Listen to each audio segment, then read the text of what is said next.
June 30, 1944. A grey morning hangs over the forests near Margeval, where the German High Command has gathered inside a concrete bunker carved into the hillside. The air is thick with stale smoke, damp walls, and the quiet tremble of distant artillery far to the west. The Normandy front is collapsing slowly, unevenly, but unmistakably. Reports arrive every hour, each darker than the last. Field Marshal Gerd von Rundstedt, 70 years old, leans over a map crowded with red arrows pushing inland from the beaches. His face is calm, but his eyes reveal something rare among Hitler's senior commanders: clarity. He sees the truth that others cannot or will not accept. The Allied foothold is no longer a breach. It is an open flood. Inside the bunker, voices rise.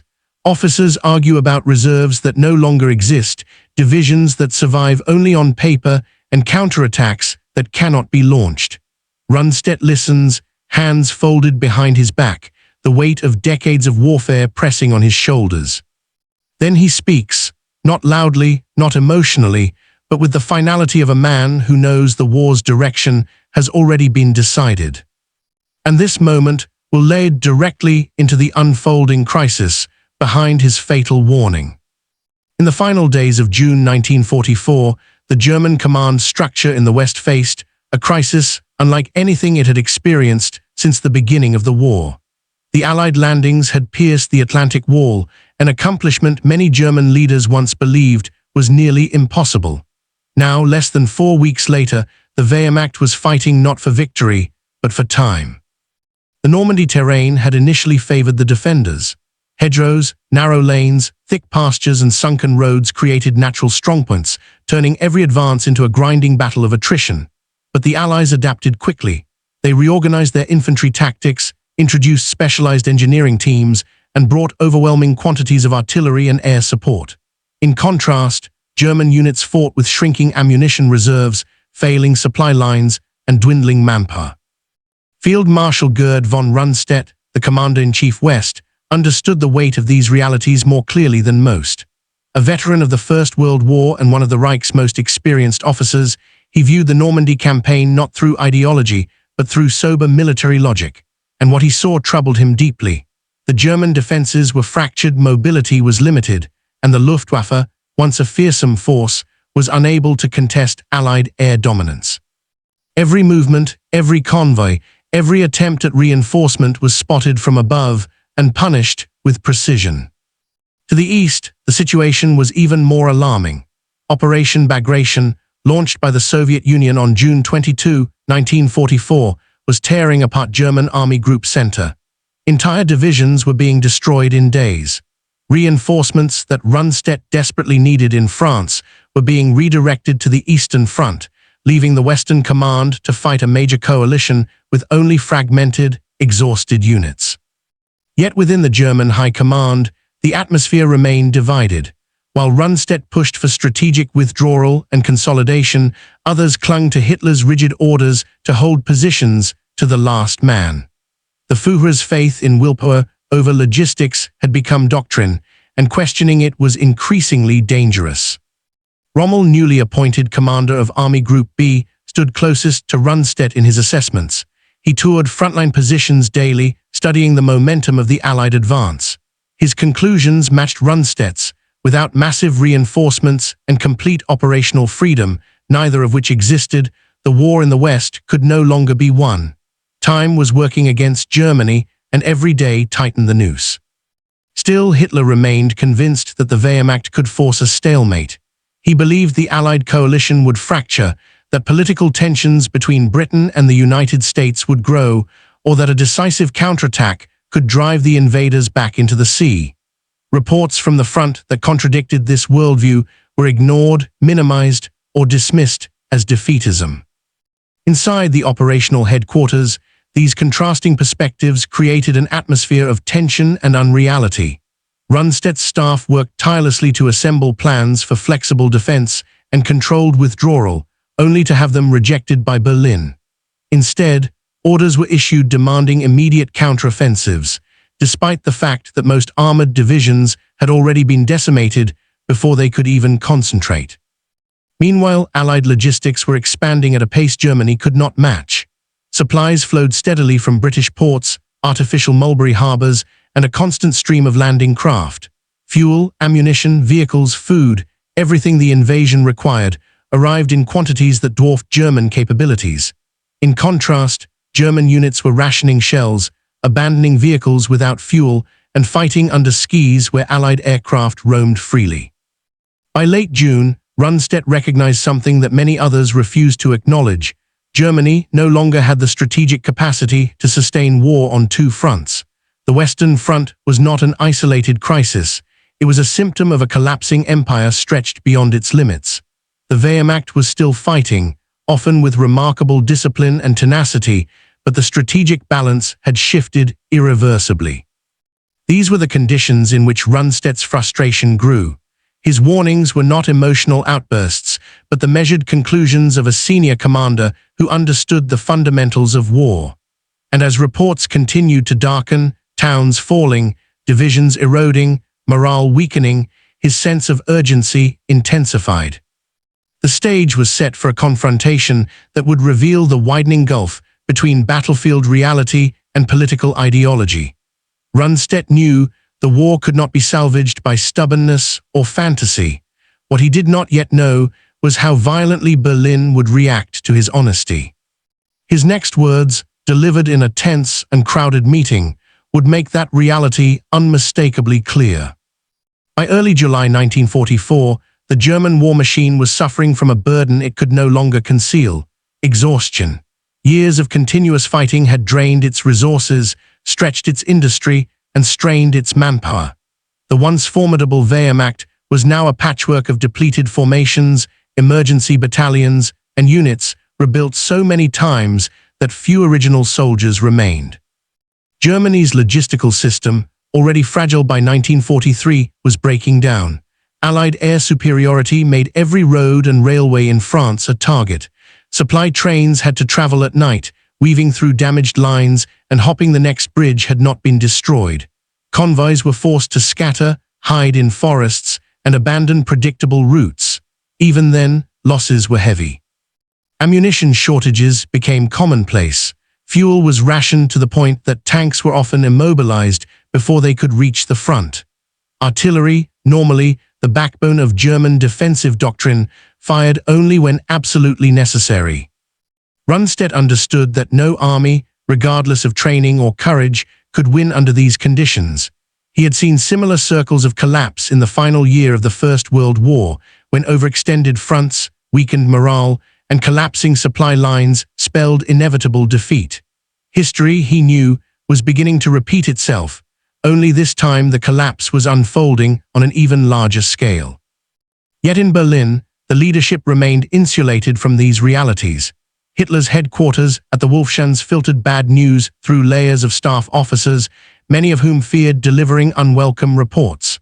The Führer grew increasingly distrustful, convinced that defeatism was more dangerous than the enemy itself. He saw withdrawals as weakness, tactical advice as disloyalty, and sober analysis as treasonous.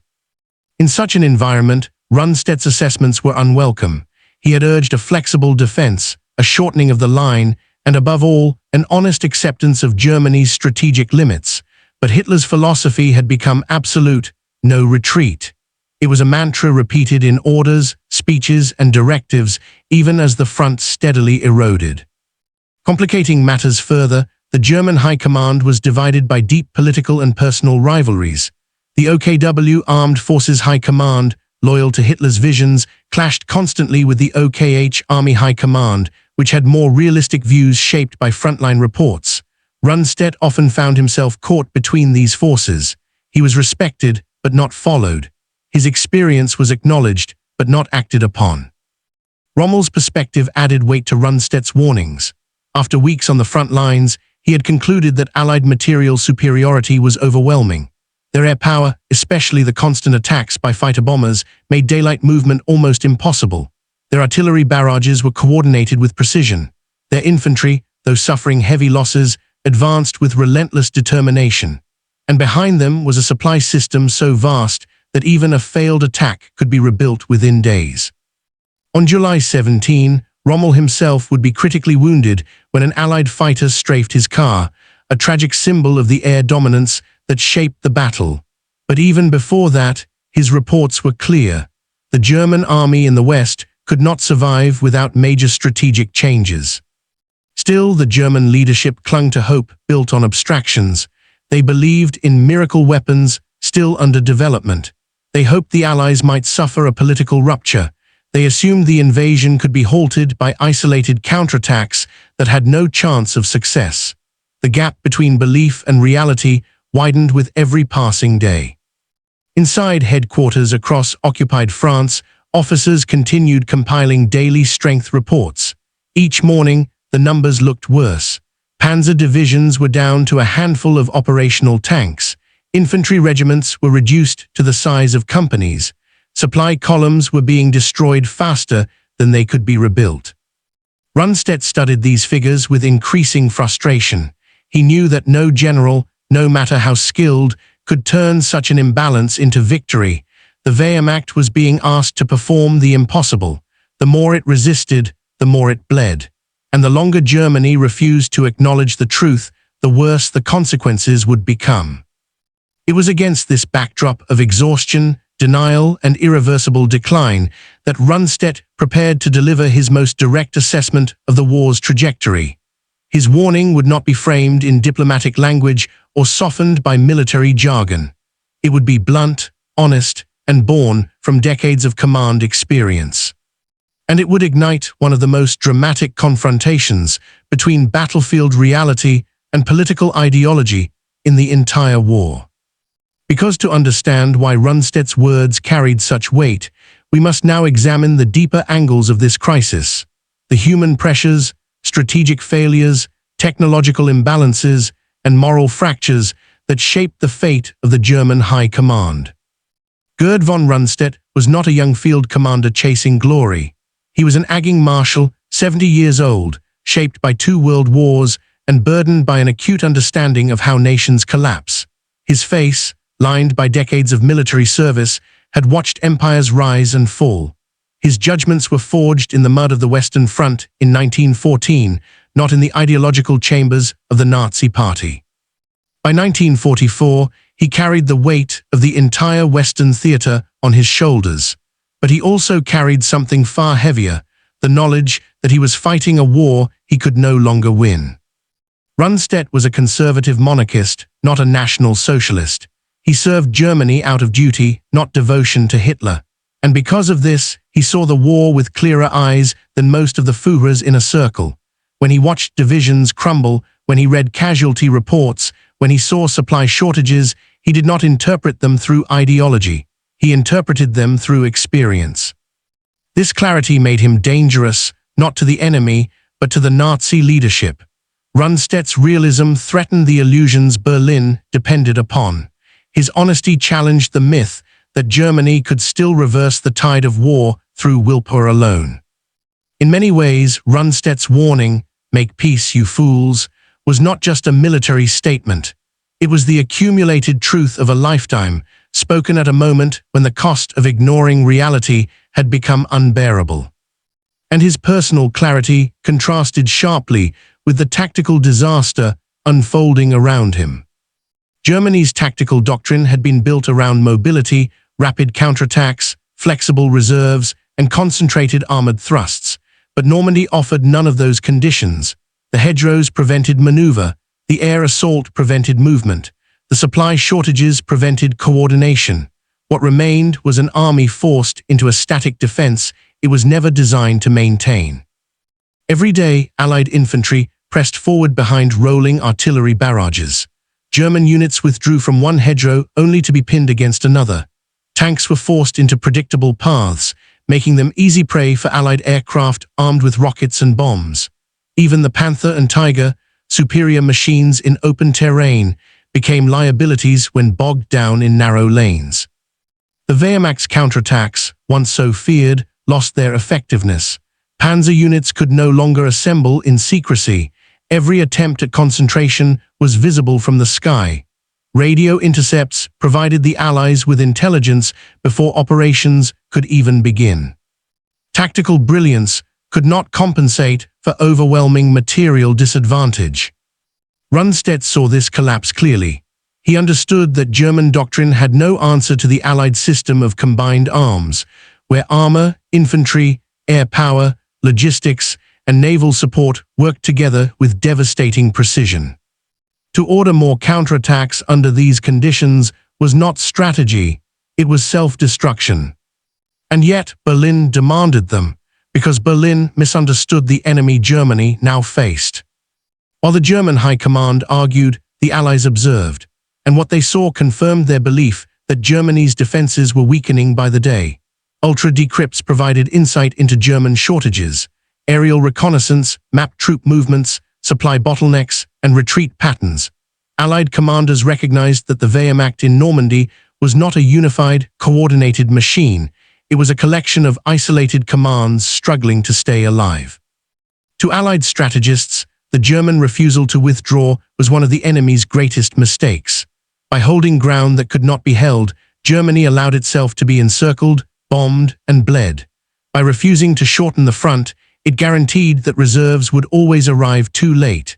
And by committing armor to frontal actions, it exposed its most valuable units to overwhelming firepower. Rundstedt's analysis was remarkably similar, but he had to fight his own leadership to make it heard.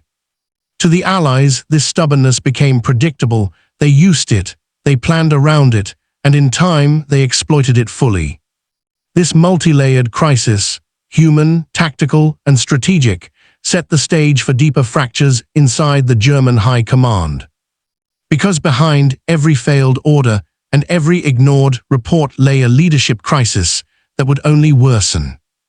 In Berlin, the war was not being run through maps and reconnaissance photographs. It was being run through ideology, fear, and a belief in the supreme power of will. Hitler's leadership style had changed dramatically since the victories of 1940. Back then, he delegated, listened, and allowed his generals to maneuver freely. By 1944, the situation was the opposite. He no longer trusted the army. He no longer trusted field reports. And he no longer believed that traditional military logic applied to Germany's fate. The German High Command was fractured into rival centers of power, OKW, OKH, SS command structures, and Hitler's personal staff, each competing for influence. Promotions were given not for competence, but for loyalty. Officers feared contradicting directives, even when those directives were tactically impossible. This created an environment where bad news was softened, where realistic proposals were buried, and where the truth rarely reached the top intact. Rundstedt's realism clashed head-on with this political culture. His straightforward assessments were interpreted not as strategic warnings, but as defeatism. When he told Berlin that no reserves remained, Hitler insisted they did. When he said the front was overstretched, Hitler demanded counterattacks. When he recommended withdrawal to avoid encirclement, Hitler accused him of lacking the iron will necessary for victory. It was in this atmosphere of distortion and pressure that Rundstedt's frustration grew into the blunt warning that would soon shock the High Command. The German army of 1944 was still formidable, but it was no longer the technologically superior force it had once been. Allied production had surpassed Germany on every front: vehicles, tanks, aircraft, ammunition, radios, medical supplies, and fuel. American factories produced more trucks in a single month than Germany could in half a year. British intelligence and radar networks extended far into the continent. And the Allies enjoyed an endless flow of fuel that kept their mechanized warfare alive. In contrast, German mechanization was collapsing. Panzer divisions often had only a fraction of their authorized tanks. Many ran out of spare parts. Crews were forced to abandon damaged machines because there was no transport to recover them. Infantry divisions relied heavily on horses, tens of thousands of them, limiting their speed and mobility in a war defined increasingly by rapid mechanized movement. Above all, Allied air dominance negated German strengths. Fighter bombers struck bridges, crossroads, fuel depots, and troop columns with ruthless consistency. Every German attack required movement. Every movement brought destruction from the sky. Rundstedt understood that technology had tilted the balance irreversibly. He wrote in reports that the Allies could attack anywhere at will, while German forces could defend only where they stand. In such a scenario, Continuing the war on the Western Front without negotiation was not strategy, it was sacrifice. And that sacrifice would soon reach a breaking point. Within the German command system of 1944, honesty itself had become a liability. Officers who spoke openly about the hopelessness of the situation were sidelined, dismissed, or quietly marked as unreliable. The fear of appearing weak in Hitler's eyes overrode the duty to present accurate assessments. It was a moral corrosion that spread from the top downward. This atmosphere created a dangerous paradox. The more the situation deteriorated, the less willing leaders were to admit it. Rundstedt's warning challenged this entire culture. His words came from a place of duty, an obligation to prevent further destruction. But to the Nazi hierarchy, they sounded like an affront to ideological loyalty. This moral inversion, where truth was condemned and delusion rewarded, was one of the central reasons Germany refused to make peace even when defeat was unmistakable. Rundstedt sensed that he was no longer speaking to a government seeking solutions, but to a leadership trapped in its own myth. And it was within this environment of denial, confusion, and fear that he delivered the most direct confrontation of his career.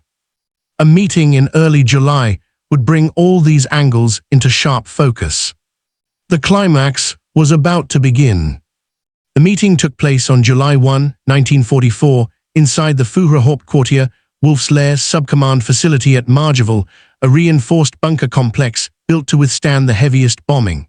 It was here that the German High Command gathered to assess the worsening crisis in Normandy. The atmosphere was suffocating. Thick concrete walls pressed inward, cutting out natural light. Maps covered with red arrows showed Allied thrusts creeping inland. Reports arrived in sealed envelopes, each containing new evidence of a front slowly collapsing under relentless pressure. Rundstedt entered quietly, his posture steady, his expression unreadable. But beneath the surface was a controlled urgency. He knew what he was about to say would not be welcomed. He also knew it could not be delayed any longer. General Günther Blumentritt, his chief of staff, had already briefed him on the latest situation. Panzer Lehr Division had been reduced to a shadow of its former strength. The 352nd Infantry Division, one of the key defenders on D-Day, was virtually annihilated. The 12th SS Hitlerjugend Division had lost more than half its armor, and the Luftwaffe, once capable of turning battles, now barely appeared over the front. Inside the conference room, officers debated statistics as if they could be rearranged into hope. They discussed launching another counterattack toward Bayeux, despite lacking the tanks. They proposed reinforcing Caen, despite having no reserves. They floated the idea of retaking Caentan, despite the Allied bridgehead being too deep to penetrate. The disconnect between plans and reality was staggering. Rundstedt listened, his hands behind his back, eyes fixed on the map. When his turn came, the room fell silent. Even his critics knew his words carried weight. He spoke deliberately. He described the loss ratios. He described the absence of reserves. He explained that every day the Allies grew stronger while the Germans grew weaker.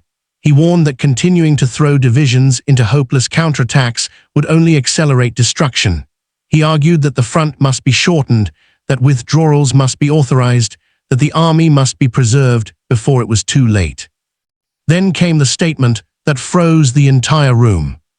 He said the war, in its current trajectory, could no longer be won. Blumentritt later recalled the tension. It was as if the air had been sucked from the room. Everyone knew he was right. No one wanted to admit it. The officers exchanged uneasy glances. This was not defeatism. This was mathematical certainty. Berlin's liaison officer offered a counterpoint, insisting that Hitler still believed a decisive counterstroke could push the Allies back to the beaches. Rundstedt responded calmly that such a stroke was impossible. The divisions required no longer existed. The tank reserves no longer existed. The air cover no longer existed. The liaison pushed harder, citing Hitler's latest order for immediate offensive action. Rundstedt, normally reserved, finally let the frustration show. His voice sharpened. If that is what the Führer commands, he said, then he must give us divisions, tanks and fuel. If he cannot give these, then we cannot fulfill the order. The room stiffened. Officers lowered their eyes. The truth had been spoken plainly, without disguise. Then Rundstedt delivered the sentence that would echo through history.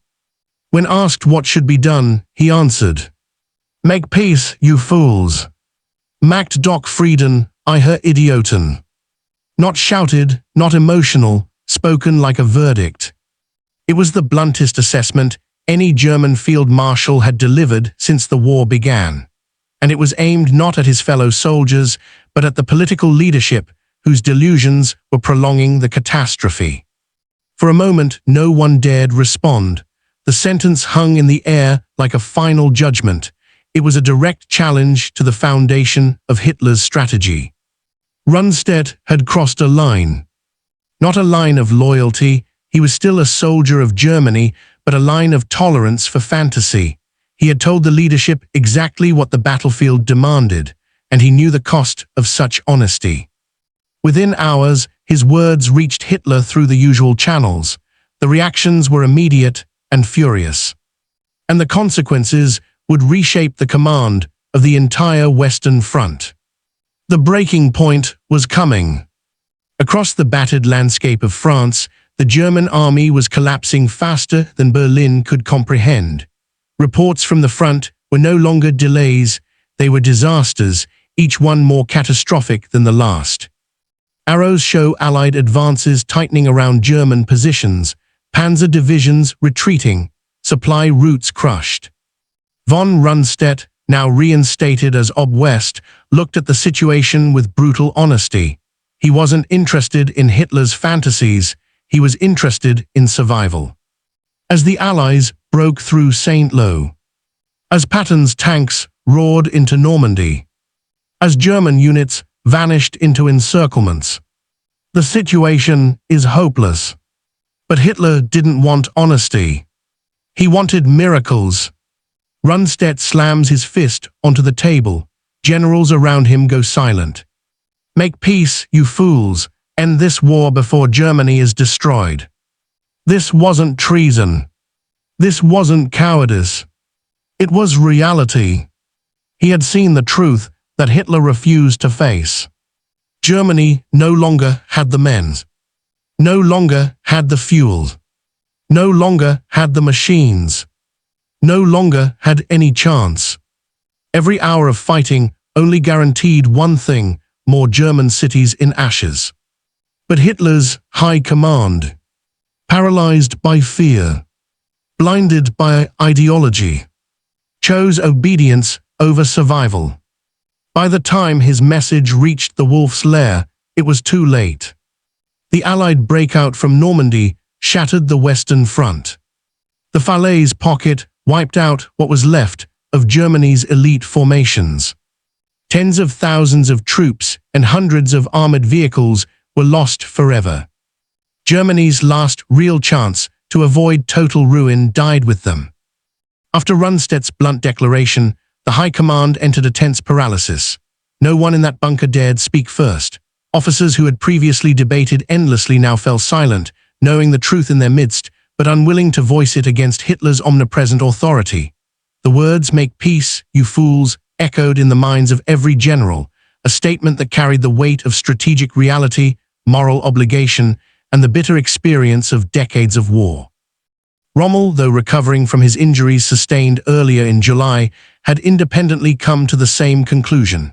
He had witnessed firsthand the futility of Germany's position, particularly in the West, where Allied air power dominated and logistical constraints crippled mobility. Like Rundstedt, he advocated for a withdrawal to positions that could be defended effectively. But Rommel's assessment, too, was ignored. His personal risk, having survived the strafing, underscored the danger of challenging Hitler's ideology with practical truth. Hitler in Berlin received Rundstedt's message with fury. To him, the notion of peace equaled betrayal. The Führer interpreted the warning not as an urgent call to preserve the army, but as insubordination. The officers involved were instructed to follow existing orders precisely, regardless of losses. Hitler's micromanagement, combined with ideological rigidity, ensured that the very generals who understood reality were constrained from acting on it. The consequences unfolded immediately. German forces in Normandy were committed to futile counterattacks, often without tanks, ammunition, or sufficient infantry. Villages changed hands multiple times, each cycle leaving German units weaker and morale lower. Allied forces, meanwhile, capitalized on these predictable maneuvers. Airstrikes and artillery barrages shredded German columns, encirclements formed naturally, and the Falaise pocket began to take shape, where tens of thousands of German soldiers would be trapped and destroyed. By mid-July, the situation on the Western Front was irreversible. Rundstedt's warning had been ignored, yet its logic could not be denied. German divisions were overstretched and under-equipped. Panzer reserves had been depleted in fruitless attacks. Communications were inconsistent. Units operated without fuel, artillery shells, or cohesive orders. The disparity between reality and Berlin's expectations widened by the hour. The battlefield itself became the arbiter of truth. As Allied forces surged, German units crumbled under pressure, surrendering in mass numbers. The Western Front, once a bulwark of the Reich, had become a corridor of inevitable retreat and destruction. Every hour spent adhering to Hitler's ideological insistence cost lives, equipment, and territory. Rundstedt's words, though dismissed at the time, had accurately predicted the outcome. And yet, amid the chaos, a grim clarity emerged among a few generals. They understood that Germany's refusal to negotiate or consolidate forces after D-Day was sealing the fate of the Reich. The window for rational military decision-making had closed. The refusal to heed Rundstedt's warning not only prolonged the war, but guaranteed greater human and material loss. This moment marked the decisive turning point of Germany's campaign in the West. The High Command's inaction, the Führer's obstinacy, and the battlefield's relentless reality converged into a collapse that no strategy could reverse.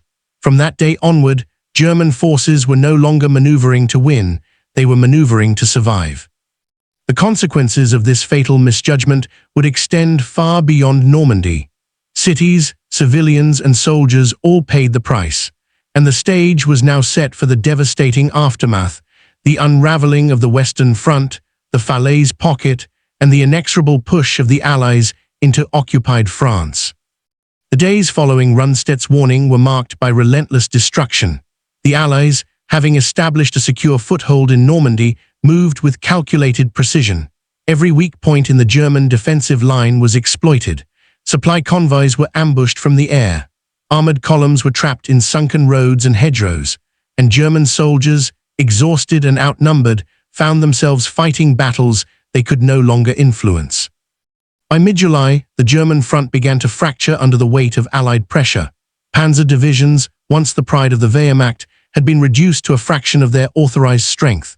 The 12th SS Hitlerjugend Division, defending the approaches to Caen, suffered staggering casualties, leaving gaps that could not be filled. The Allied advance exploited these gaps relentlessly.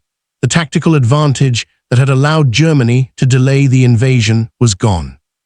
The Falaise pocket, forming between Chambord and Trun, became the ultimate symbol of the consequences of ignoring Rundstedt's advice. Tens of thousands of German troops were trapped by converging Allied forces. Artillery barrages and aerial bombardments cut off escape routes.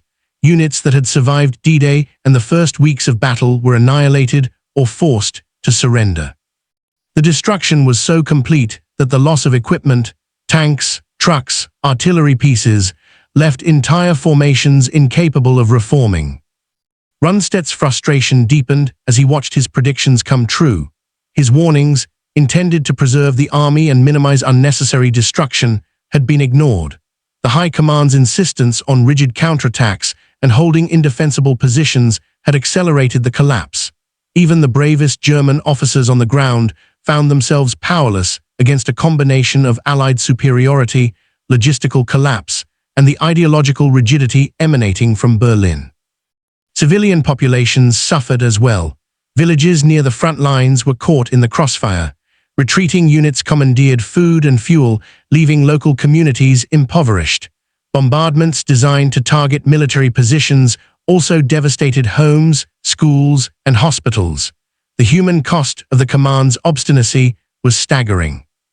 Rundstedt had foreseen not only the military consequences, but also the moral catastrophe that would follow Germany's refusal to negotiate or consolidate forces. Meanwhile, the Allied coalition celebrated each tactical victory, unaware that the German High Command's internal struggle had determined much of the outcome. The battlefield, ruthless and unforgiving, had validated Rundstedt's warning. Strategic reality cannot be ignored indefinitely.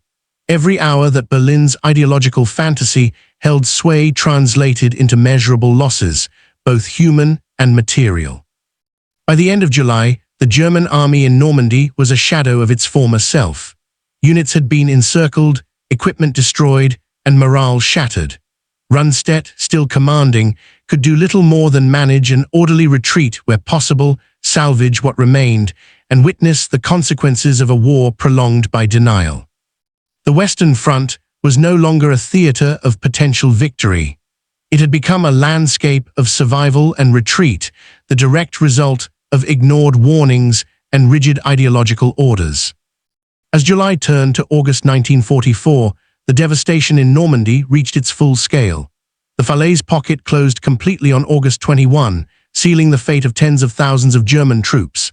Estimates suggest that between 50,000 and 75,000 soldiers were killed, captured, or incapacitated. Entire armored formations vanished, their tanks destroyed or abandoned, leaving the once mighty Wehrmacht in the West incapable of mounting a coherent defense. The collapse of German forces in Normandy allowed the Allies to advance rapidly across France.